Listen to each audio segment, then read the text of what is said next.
evening and welcome to NTD News. I'm Stephanie Cox. Here are today's top stories. President Biden doubles down on his plan to raise taxes on the rich. He says he's allowing the IRS to access the bank account information of the super wealthy to see how much money goes in and how much goes out. Around 8,000 illegal immigrants are gathered under a bridge in Del Rio, Texas, waiting to turn themselves in to Border Patrol. The city's Democrat mayor is calling the situation beyond a crisis and says another 20,000 migrants are on the way. Rapper Nicki Minaj is accused of spreading vaccine misinformation. She likens the backlash to communist China-style suppression. A county in California is preparing to vaccinate children under 12 years of age once the FDA gives approval. Masked criminals robbed restaurant guests in New York City while they were enjoying dinner. They fired shots in the outdoor dining area.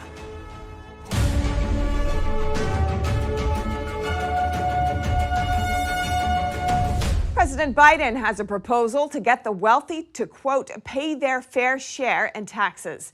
He says the increase will be necessary to fund the multi-trillion-dollar spending package currently under consideration in Congress. Big corporations and the super wealthy have to start paying their fair share of taxes. It's long overdue. I'm not out to punish anyone. I'm a capitalist. If you can make $1 million or $1 billion, that's great. God bless you.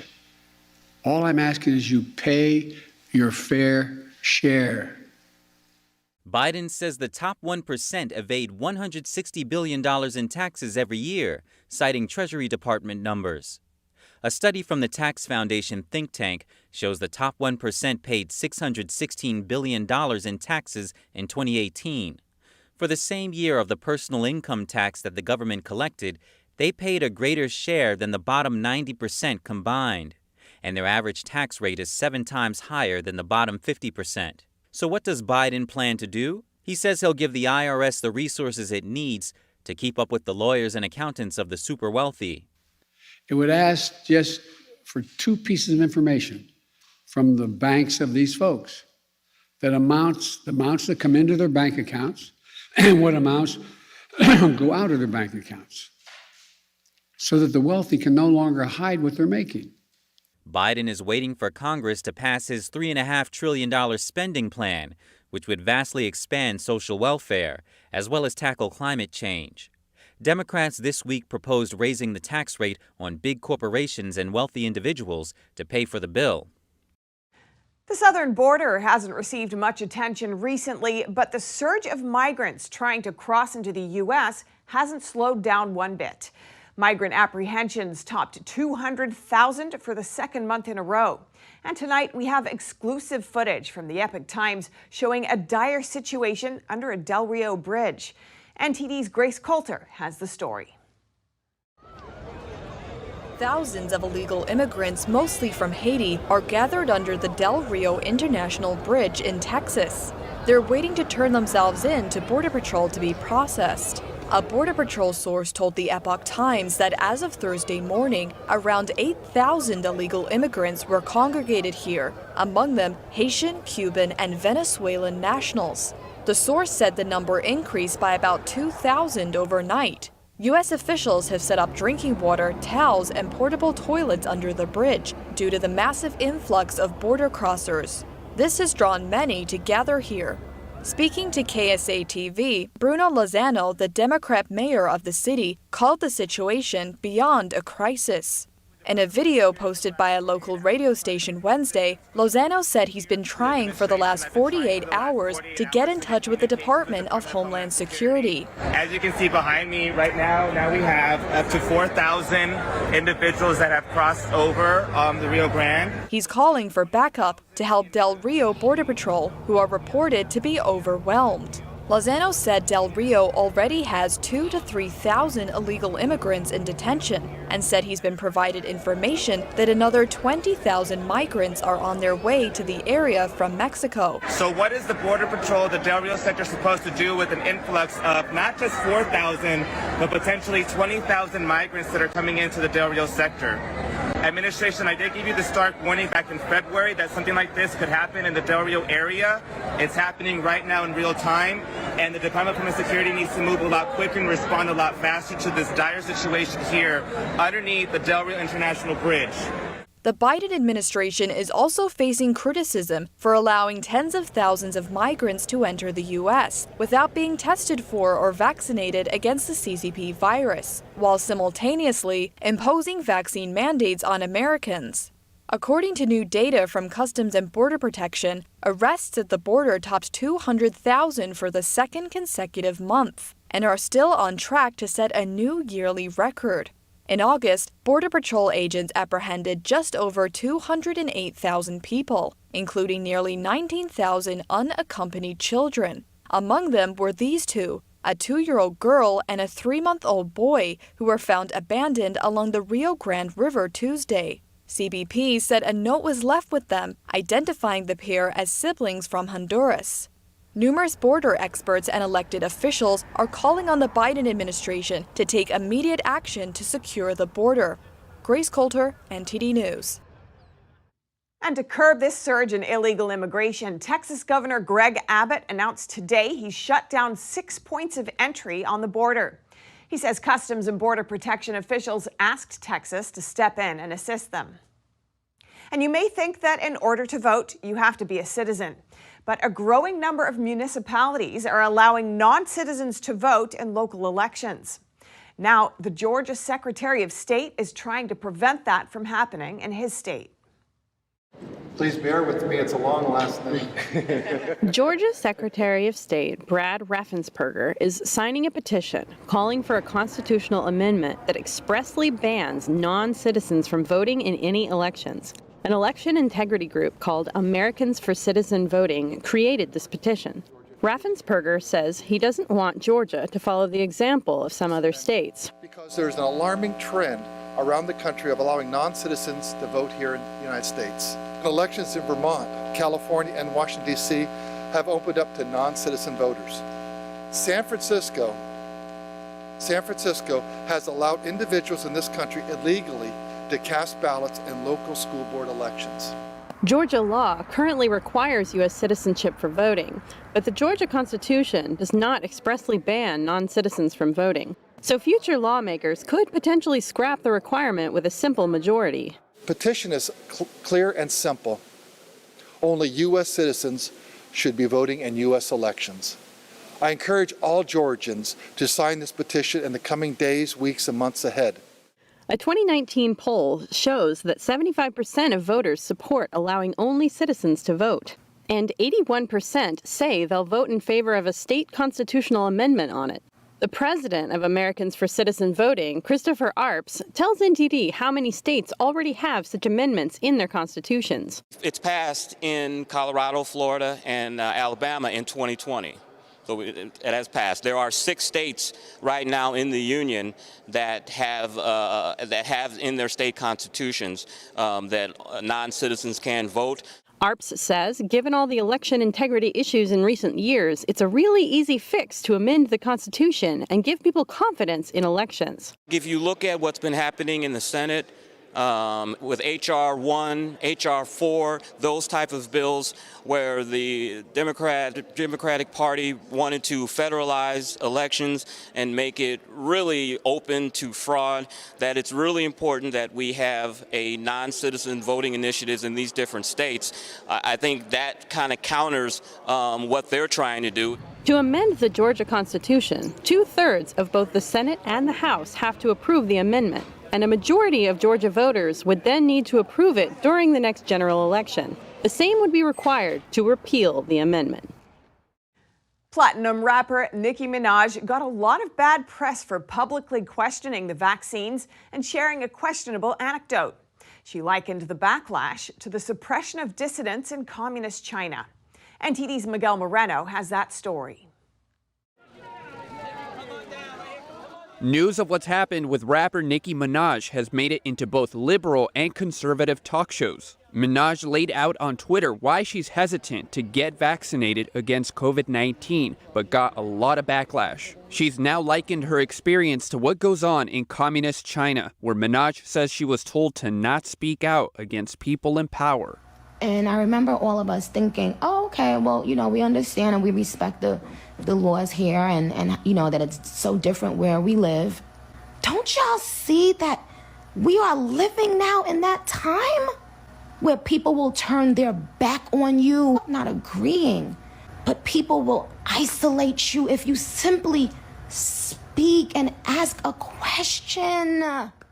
She claimed earlier this week that a cousin in Trinidad wouldn't take the vaccine because his friend apparently suffered from testicular swelling after getting the shot. The rapper also encouraged people to pray on it and to make sure they're comfortable with their decision to get vaccinated, to not be bullied. But multiple media outlets accused her of spreading misinformation before and after the Trinidad and Tobago health minister revealed their findings.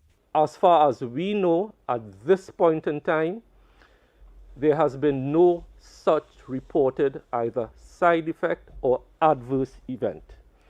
And what was sad about this is that it wasted our time yesterday trying to track down, because we take all these claims seriously. We learned that Minaj has an unexpected ally who pointed to another issue this week, which the rapper appears to agree with. But it's not anything to do with the physical effect of the vaccine that makes our political class mad. It's the last part of Nicki Minaj's tweet that enrages them. The part where she says you should pray on it, make the decision yourself like a free human being, and, quote, don't be bullied. Minaj at no point asked people to refuse the vaccine. She recommended that people get vaccinated if they need it for work, and said she's sure she'll be vaccinated when she goes on tour. Miguel Moreno, NTD News. One county in California's Bay Area is preparing to vaccinate children aged 5 to 11 after the FDA gives approval. Here's NTD's Eileen Egg with more. California's Marin County is preparing to start vaccinating children ages 5 to 11 against COVID-19 at the end of October if FDA approves. That I did get an email, and I've been able to talk with Dr. Santora from Jen Moore from the 16th District PTA about putting together a forum for families as they consider whether or not to vaccinate their kids under 12. And her recommendation was it can include public health as well as some local pediatricians, and want you to know that Dr. Santora is all in. So we will definitely get something put together. The county announced a sample timeline of when the young students can receive their first and second doses. They are planning to vaccinate 75% of the newly eligible children within a month of FDA authorization and CDC recommendation.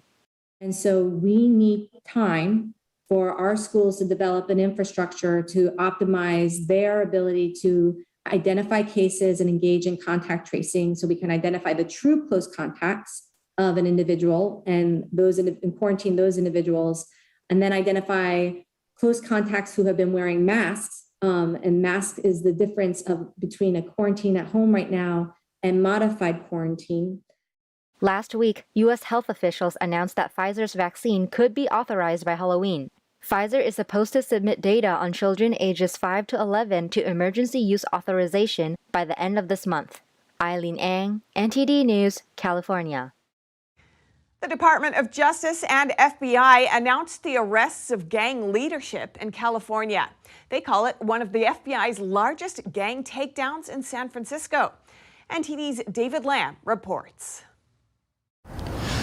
The DOJ announced charges targeting 55 defendants related to the Nuestra Familia gang leadership. The FBI called it Operation Quiet Storm. Acting U.S. Attorney Stephanie Hines says that thousands of gang members were controlled by leaders who were incarcerated from their prison cells. The indictment describes how gang members in 6 prisons wielded influence across 28 California counties from as far north as Humboldt and as far south as Kern. She claims that these are still allegations at this point. Special Agent in Charge Craig Fair said every employee within their SF division participated in the operation. The team also had assistance from Vegas, Los Angeles, and the FBI headquarters. We were able to utilize tactical assets such as SWAT teams, hostage rescue teams, crisis response teams, mobile command post vehicles, and surveillance teams to our advantage. In addition to arrest, there was a seizure of bulk cash, dangerous weapons, and narcotics. Fair said it was a result of 5 years of investigative work, including state, local, and federal level. During the course of the case, agents uncovered widespread networks of members and associates involved in crimes such as conspiracy to commit murder, robbery, assault, racketeering, and drug distribution. According to FBI documents, the prison gang formed between 1966 to 67 for protection against another prison gang, the Mexican Mafia. U.S. Acting Attorney says there are 36 defendants currently in federal custody and that today's operation leaves a dent in gang operations, but doesn't mean that all crime activity has ceased in the area. David Lamb, NTD News, California. A brutal robbery took place in New York City last night while people were enjoying dinner at an upscale restaurant.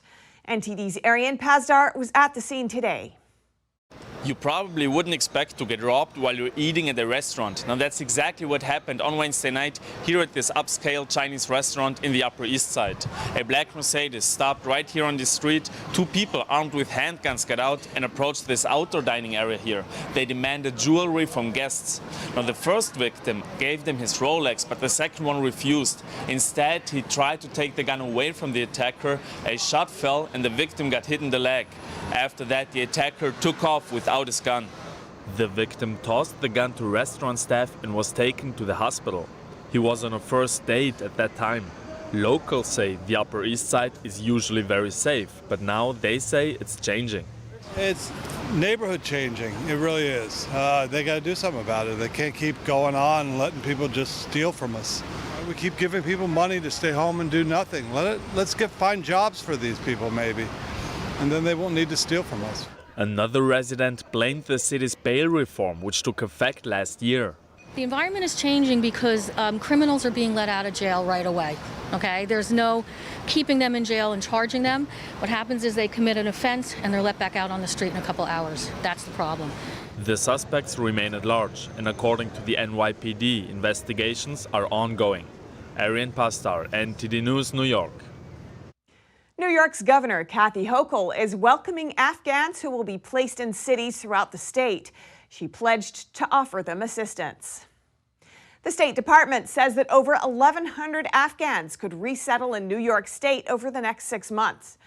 They will be placed in 6 different cities throughout the state, including New York City and Albany. Hochul says the state will welcome them with open arms so that they can rebuild anew. They will be assisted by the Bureau of Refugee Services. Around 7,500 Afghans are already living in New York State, but that number is expected to grow. And Secretary of State Antony Blinken and Secretary of Defense Lloyd Austin hosted Australian officials in Washington, D.C. today. They're continuing discussions on the new alliance called Aukus, consisting of Australia, the UK, and the U.S. The 3 countries will work together to increase security and safety in the Indo-Pacific region. NTD's Jason Perry has the details. Secretary of State Antony Blinken explained that the United States, the United Kingdom, and Australia will share technology and many other strategic assets. Through AUKUS, we will significantly deepen our cooperation on a range of security and defense priorities, including by strengthening our joint capabilities and interoperability in a number of key areas: cyber, AI, quantum technologies, additional underseas capabilities. Among the undersea capabilities, the U.S. will be providing Australia with nuclear-powered submarines. Australia currently has diesel-electric submarines, which can stay underwater for only a few days, as opposed to nuclear-powered submarines, which can stay submerged for months at a time.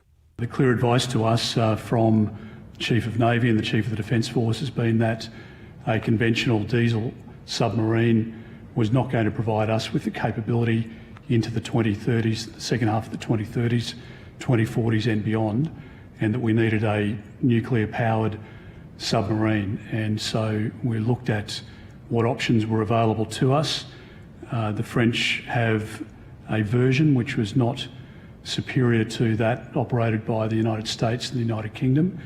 And in the end, the decision that we have made is based on what is in the best interest of our national security. France was not happy about the nuclear submarine agreement because it had planned to build subs for Australia in a deal worth tens of billions of dollars. France later accused Biden of stabbing them in the back. Blinken assured the NATO countries and the European Union that their relationship is important and has not changed. We welcome European countries playing an important role in the Indo-Pacific. We look forward to continued close cooperation with NATO, with the European Union, and others in this endeavor. France, in particular, is a vital partner on this and so many other issues, stretching back generations, and we want to find every opportunity to deepen our transatlantic cooperation in the Indo-Pacific and around the world. The Chinese regime denounced the new alliance and accused the three countries of causing destabilization in the Pacific, as well as hurting global security. We spoke in detail about China's destabilizing activities and Beijing's efforts to coerce and intimidate other countries, contrary to established rules and norms. And while we seek a constructive, results-oriented relationship with the PRC, we will remain clear-eyed in our view of Beijing's efforts to undermine the established international order. The New Zealand Prime Minister welcomed the focus on the Indo-Pacific, but said Australia's nuclear-powered submarines would not be allowed in its territorial waters. Japan said the three countries' strengthening of security and defense cooperation was important for peace and security.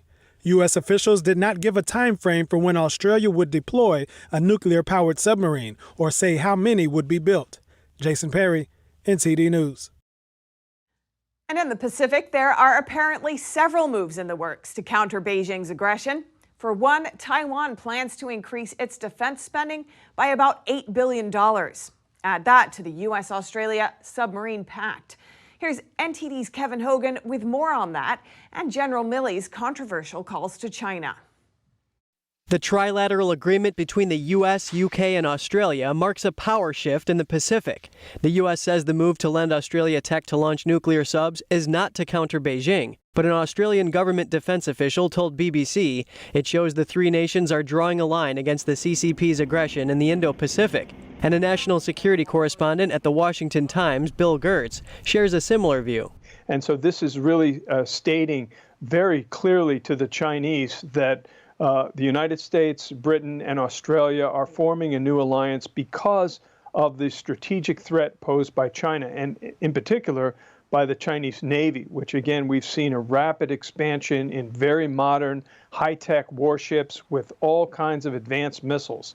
And speaking of China, General Milley apparently promised his Chinese counterpart he would tip them off should the U.S. launch an attack. According to several news outlets' preview of journalist Bob Woodward's upcoming book, Peril, Milley did this because he thought Trump might go rogue. Milley defended the calls and said Trump officials knew about them, but Gertz says that's false. I spoke with senior Trump administration officials who said they were unaware of it, and obviously it undermined their efforts to put pressure on Beijing, which was part of a major strategy at for the Trump administration. Gertz says there is one way Milley's calls to appease the People's Liberation Army could have been warranted. That's if there was in fact intel that China incorrectly thought the U.S. was going to attack. But Gertz says there would have to be some form of negligence if Trump's officials really never did get the intel. That's almost a criminal negligence on the part of the intelligence community. So we've got to find out, we've got to get to the bottom of this whole scandal. Well, I really see it as an emerging scandal because it involves what appears to be, based on what was in the Woodward book, a usurpation of the civilian control of the military. You have Milley saying basically he's in charge of the military and going to ignore what the commander-in-chief and the chain of command. And over to Taiwan, where the country is set to increase its defense spending by about $8 billion over what they call a severe threat from China. Gertz says the missiles Taiwan is planning to build could serve as a deterrent to China. Kevin Hogan, NTD News. You can watch the full interview on The Nation Speaks with Cindy Drucker at 11 a.m. Eastern Time this Saturday, right here on NTD News.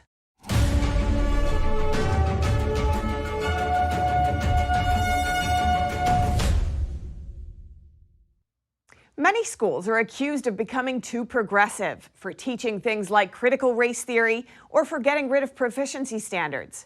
But one school is taking a very different approach. It's going back to tradition, aiming to revive classical education to help kids unlock their true potential. NTD's Grace Coulter has the story. Numerous parents and educators across the country are concerned about the state of education, from falling grades to disinterested students struggling with a lack of purpose and direction, to now even politics and certain agendas being pushed in schools. So what went wrong? We started telling kids that the only reason you go to school is so that you can get a job and earn money. Michael Fitzgerald teaches English and the humanities at Northern Academy of the Arts, a private school in upstate New York for 6th to 12th grade students. He says students are yearning for meaning and to understand why what they learn matters to them. They're not being engaged by the things that they really want to be engaged by, which is the question of why am I here? Why am I in school? And the reason they're in school is to be enlightened by the richest things throughout history, by all the things that are locked in the classical arts. And that's what they're waiting to hear. Why am I here? Why are you teaching me this stuff? Why am I learning Shakespeare? Why am I learning calculus? Little do they know that it's those things that actually unlock their mind toward the higher truths. And these are the things all the ancients have studied, and that's why they studied them. Fitzgerald says this is the true purpose of education, to unlock one's thinking and reach one's full potential. Everything else, like a good job and income, are natural consequences of that. He says we see this approach in classical Greek and Chinese education, noting that freeing the mind was the purpose of the original liberal arts. What could a fig represent? Northern Academy is striving to return to this traditional form of education by focusing on classical arts and character development. And now it's taking this to the next level, developing an official program to help students elevate their characters. We have 3 core values here at Northern, which are integrity, compassion, and resilience. And each one of those characteristics or core values is broken down to 5 habits. So in total, 15 habits. School principal Marilyn Torley says the program focuses on intrinsic motivation instead of extrinsic goals. This helps students to understand why each habit or virtue is important. Torley explains they map out each of those 15 habits in detail, which include respect, appearance, accountability, and positivity, and go through them with the students. All the teachers then come together regularly and discuss how the student is doing with each habit. And we sit down and we give them feedback. And it's feedback. It's not a grade. It's just so that they have some information from the adults in their lives about how they're doing towards those core values. Northern Academy believes that classical education and character development go hand in hand. Fitzgerald gave the example that students need to cultivate resilience in order to read and understand Shakespeare. In turn, reading Shakespeare can help students' ability to discern and decode information. What is he saying about that? He says all the subjects taught in classical education can enrich your character if it's oriented that way. And how is this done? Well, we have to say it explicitly, that these things are also about character. And so in our character development, we've basically laid out some levels that a student can work towards. You start out with knowledge, and you work through different levels of building your character in habits and virtues that we've laid out, and you end with wisdom. As you increase your knowledge, you improve your character in such a way that we say you are one with wisdom. And that's where we're trying to get kids to, is wisdom. And our society needs it more than ever today, because it's a wise person who can differentiate the truth. Torley says that throughout her 25 years of teaching, she, like many others, places high importance on getting students college ready. But it goes beyond that. She says you might have a plan, but you never know where life will take you or what challenges you will face. So if you have a strong character, no matter what comes your way, you're going to be able to have the skills and the abilities to be successful. And that's truly our goal. And they say that as students are elevating their characters, they're guaranteed to elevate their grades as well. Grace Coulter, NTD News. Coming up, the star of Marvel's latest movie is facing backlash from China. That's after he called China a third world country and pointed out that people starved to death during the Cultural Revolution. And casinos in the Chinese city Macau are losing value as Beijing implements new regulations in the world's biggest gambling hub. More on NTD News after the break.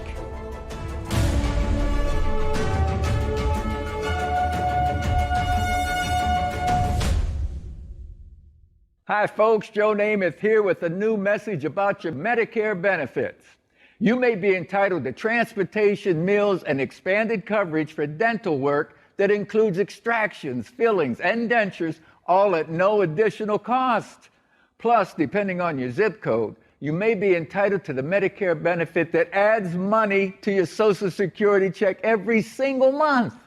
Call and get everything you deserve. Call now. It's free. I'm on a fixed income, so I called to get money added to my Social Security check. They helped me so much. I called to save money on copays, get prescriptions, transportation, and my dental work covered. I couldn't believe I was spending money I don't have to spend. Millions of people have trusted the Medicare Coverage Helpline, and you can too. Call now. It's free. Call 1-800-764-1930. That's 1-800-764-1930 now.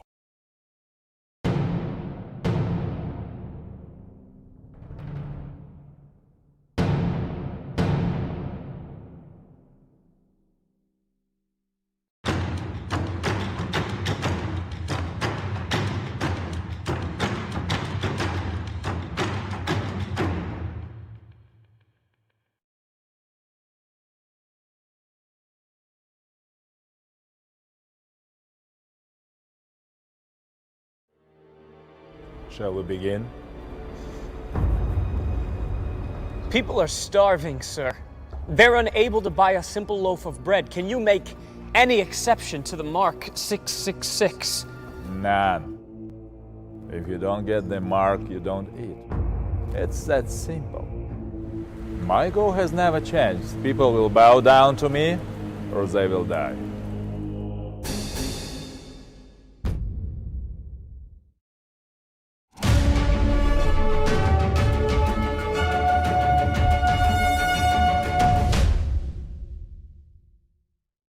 A Marvel movie star is facing backlash from Chinese netizens.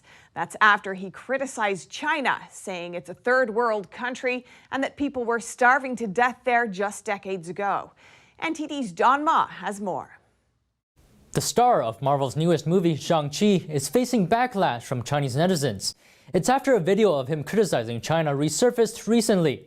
Now the movie may not even see a release in China. The resurfaced video is from 2017. It's an interview with the Marvel star Simu Liu and Canadian Broadcasting Corporation, or CBC. In it, Liu said that his parents, who grew up in China, will tell him stories of people starving to death, and he described China as a third world country. Liu's parents are close to 60 years old, so they experienced CCP leader Mao Zedong's Cultural Revolution firsthand, and his grandparents lived through China's Great Famine.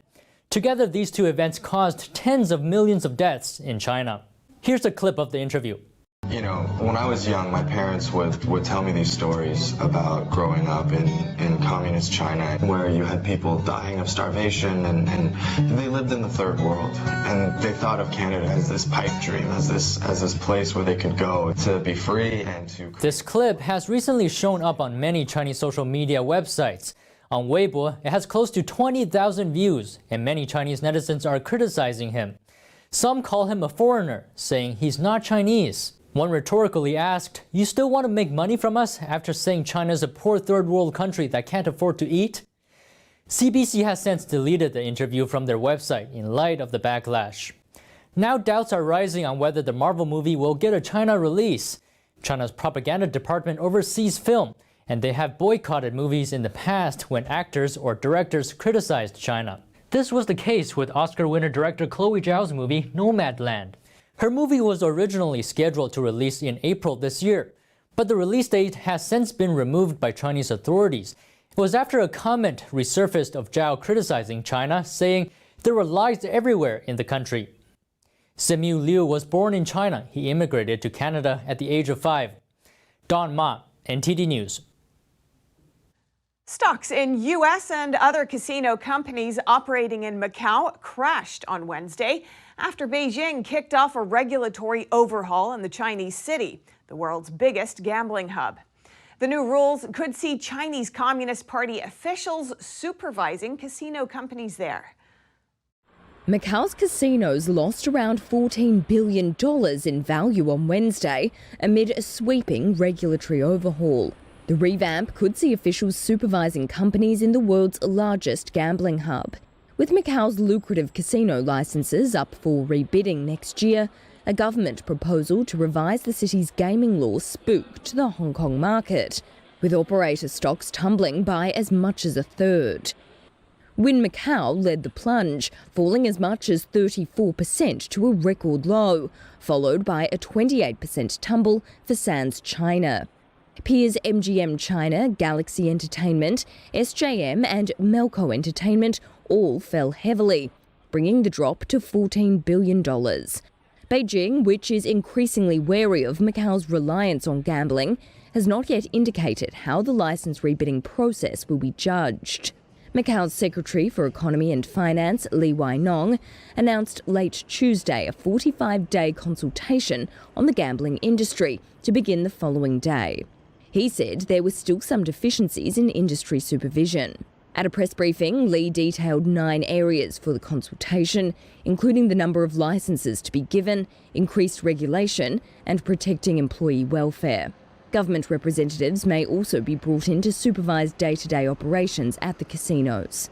Discussions over the future of Macau's licenses comes amid increasingly rocky US-China relations, leaving some investors fearing that US-based casino operators may not fare as well as local players.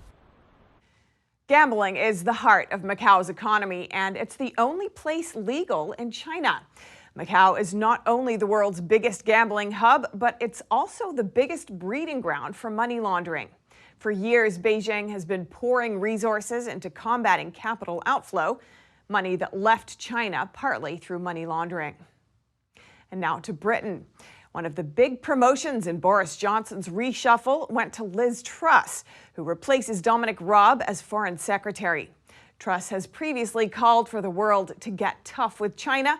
So what could her appointment mean for the UK's China policy? Here's NTD's Jane Werrell with more.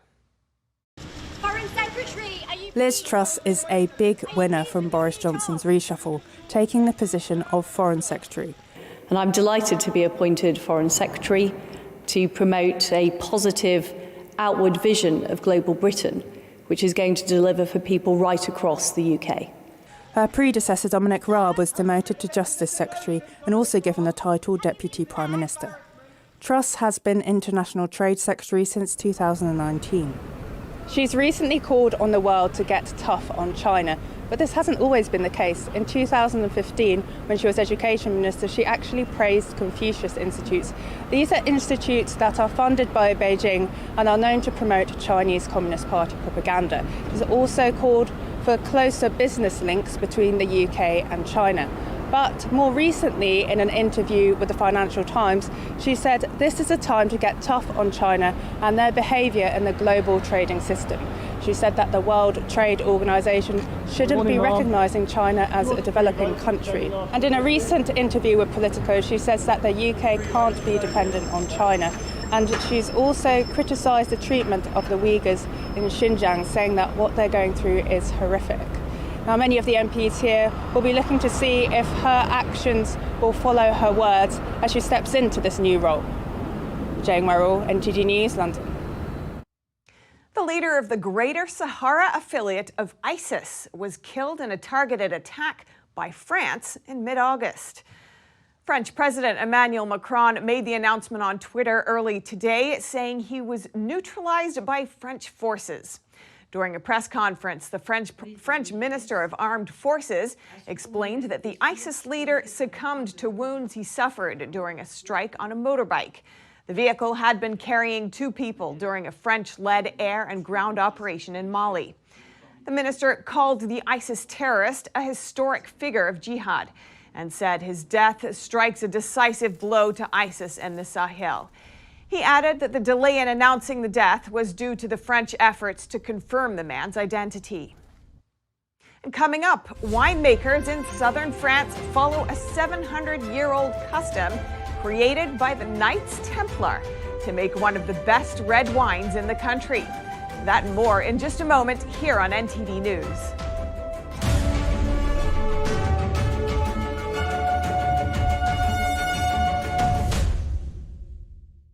Hello, I'm Mike Lindell, inventor of MyPillow. Thanks to your support, you've helped make MyPillow become one of the fastest growing companies in America.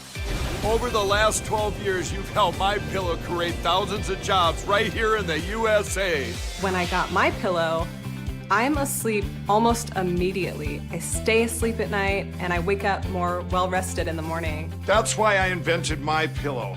My patented fill adjusts to your exact individual needs and helps keep your neck supported and aligned. I'm interrupting this commercial right now. Retailers have canceled MyPillow, and to thank you for your support, I'm gonna pass the savings directly on to you. Go to MyPillow.com right now to get deep discounts on all MyPillow products. For example, you can get my premium MyPillows, regularly $69.98, now just $29.98, the lowest price ever. For the best night's sleep in the whole wide world, visit MyPillow.com.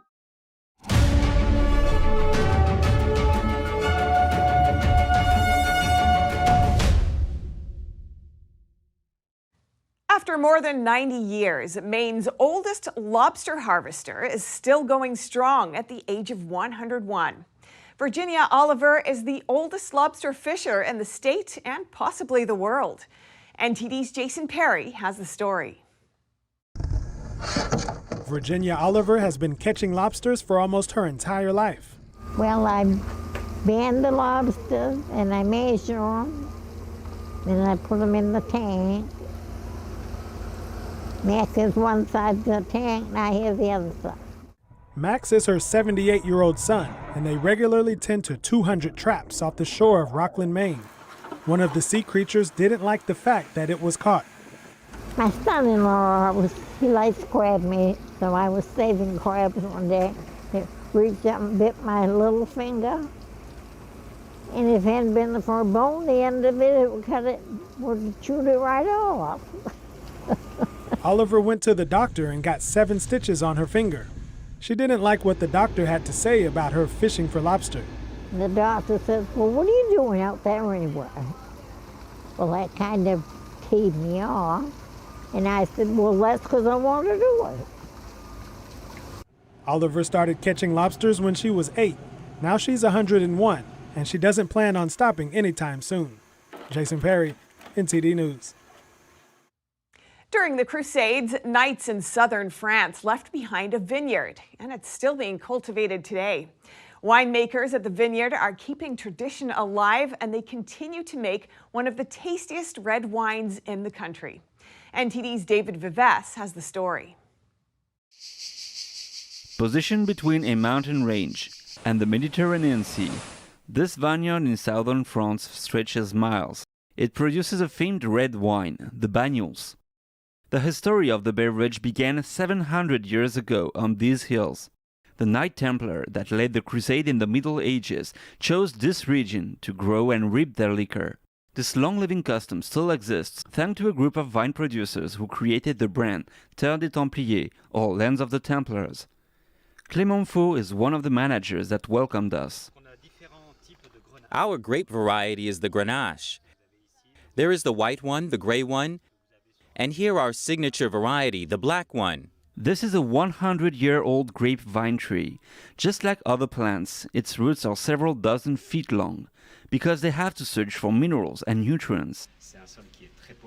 This is very poor soil made of stone, only 10 centimeters of earth. The rest is stone, but it is very good soil for this specific variety of Grenache, surprisingly. To cultivate the vines, the winemakers apply an ingenious method used by the medieval knight. The Templars were called the sculpture of mountains. That's because they created these terraces. They've used cutted stones to create walls in order to let the water circulate through the vineyard. The grape harvest, which ended a week ago, followed a year of work on the vine trees. The color and the taste of the wines reflect the weather when the grapes grew. The sun in southern France usually gives the grapes a very sweet taste. The wine is then stored for about 8 years in these huge barrels. These are our 2-centuries-old ladies made with old oak. We leave some air in the barrels so there's an exchange between the wine and the air. The wine then becomes clearer. The robe of the wine has these amber reflects. 3 million bottles of wine are sold from this cave each year. Due to its poor soil, this vineyard only produces around 1/3 of what an average vineyard in France produces. But the quality of the banyuls has made them famous. It is also said in the region that local pirates discovered another maturation process, leaving the wines in bottles and exposing them to the sun for days. But that's another story. David Vives, NTD News. A look now at an exhibition to open at the Design Museum in London. All the exhibits were designed by young, emerging designers and are inspired by their experiences of lockdown. Here's NTD's Joanne Robson with the story. An exhibition of furniture, objects and sculpture, all created from wood, has opened at the Design Museum in London. Designers from across the globe were tasked with creating pieces inspired by their experiences of living in isolation during lockdown. The Discovered exhibition is coordinated by the American Hardwood Export Council and Wallpaper magazine. The minute I saw those ideas, I thought this is exactly what we need, because these young designers from all different parts of the world are experiencing the current situation in different ways. All 20 designers are considered to be emerging talents, a new generation of creatives from Europe, Africa, Asia and Australasia. This Howard desk is inspired by business magnate and aviator Howard Hughes. I would say the pandemic affected the way I think in ways that it actually just made it apparent that you can work anywhere in the world and you can work throughout any situation, be it pandemic or no pandemic. Design is something that never dies, and creativity is something that you're always doing. Exhibiting in a venue as prestigious as the Design Museum is a boost for this next generation of designers. That's particularly important amid the current pandemic and the problems it brings for their fledgling careers. The idea, I think, though, of giving an opportunity to emerging designers is critical. The emerging talent is in danger of being sawn off, if you'll excuse the pun, before it's even begun in a pandemic. All the exhibits are made from sustainable woods, American red oak, cherry and hard and soft maple. The exhibition runs until the 10th of October. Joanne Robson, NTD News. An outdoor swimming pool in England opens its doors to a different kind of customer as the summer season ends and 75 canines come for a doggy paddle session. Here's NTD's Coast Jimenez with the story. Peterborough's Lido has opened its doors to 75 canines for an end-of-summer doggy paddle session. It's the first dog swim session the pool has hosted in its 85-year history. Marvel, the Red Fox Labrador, was a little tentative in the pool. He prefers a cold, muddy river. I think he enjoyed it. I think he was just a bit curious because he's so used to mucky water usually in a lake and a river that when it was all clean he thought, what on earth is this? But you jumped in the end, didn't you, mate? Bruce, the French Bulldog, has dressed up for the occasion with a shark-themed jacket that helps him float. He's loving his swim. It's his first time swimming. I feel like a proud parent. I think you like it, don't you, Bruce? For many owners, it's the first time they've swum with their pets. Yeah, so the water's really warm, really, really warm. I actually didn't need a wetsuit at all, which makes it really nice for the dogs to go in. Really nice for them to play around. And obviously, as you can tell, he's not shaking, so he's nice and warm coming out, which is good. Peterborough's historic Lido was built in 1936 and has conservation status. It is recognised as one of the UK's most important swimming pools. Stephen Luker is general manager and the host of Dog Swim. We just thought that it looked a really fun and special event that would attract quite a lot of attention from people in the local area. So we looked at the pros and cons of it and decided that there was no reason not to. This is our last session of the season. That's one of the reasons that we did do a doggy swim at the end of the season, because we didn't know how it was going to affect the pool. The trial event sold out within days of being advertised, and there are plans to host another dog swim next year. Costa Menes, NTD News. A Latvian freerunner has conjured up a retro project to showcase his unique abilities. He's turned a scaled-up pinball machine into his own personal free-running playground in London. NTD's Malcolm Hudson brings us more. Hey, my name is Pasha and we're here in London on the biggest freerunning set in history. Check it out, it's huge. Latvian freerunner Pavel Petkins turned a scaled-up pinball machine into an impressive set designed to look like a retro pinball machine. It weighs 23 tons, is 20 meters long and took 7 weeks to construct. Petkins, known to his fans as Pasha, believes the sky really is the limit with his creative bar work and the easy fluidity of his movements. I feel like I grew up as an active kid. I used to watch a bunch of Ninja Turtles, Chuck Norris, Jackie Chan, Bruce Lee, all those action stars, and I always wanted to be one of those. The set features global landmarks like the Eiffel Tower and the Statue of Liberty. Slanted at a 45-degree angle, it is not for the faint-hearted. In a video project shot in May, the 28-year-old uses the giant pinball machine to highlight his thrilling talent. The executive producer of the film describes the set as scary and comparable to an exceptionally steep double black diamond slope in skiing. Petkins works in the US as a Hollywood stunt double.